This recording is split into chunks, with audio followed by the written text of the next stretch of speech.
মকর সংক্রান্তির স্পেশাল গুড় পিঠে।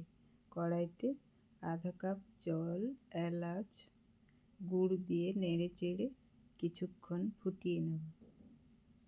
গুড় ভালোভাবে গলে গেলেই তার মধ্যে দিয়ে দেব বাদাম, সঁফ, কিশমিশ, শুকনো নারকেল কোড়া দিয়ে নেড়ে চেড়ে ভালোভাবে মিশিয়ে নেব।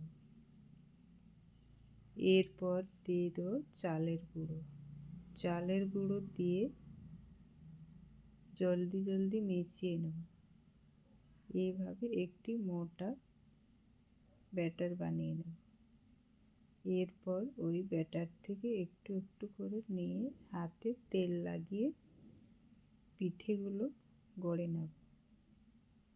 এরপর সাদা তেলের মধ্যে একটি পিঠে দিয়ে ফুলে উঠলে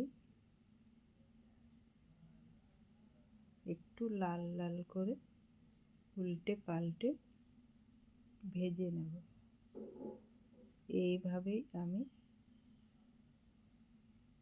দুটো তিনটে করে পিঠে লাল লাল ফুলকো ফুলকো করে ভেজে তুলে নেব। ব্যাস রেডি হয়ে গেল আজকের রেসিপি মকর সংক্রান্তির স্পেশাল গুড় পিঠে।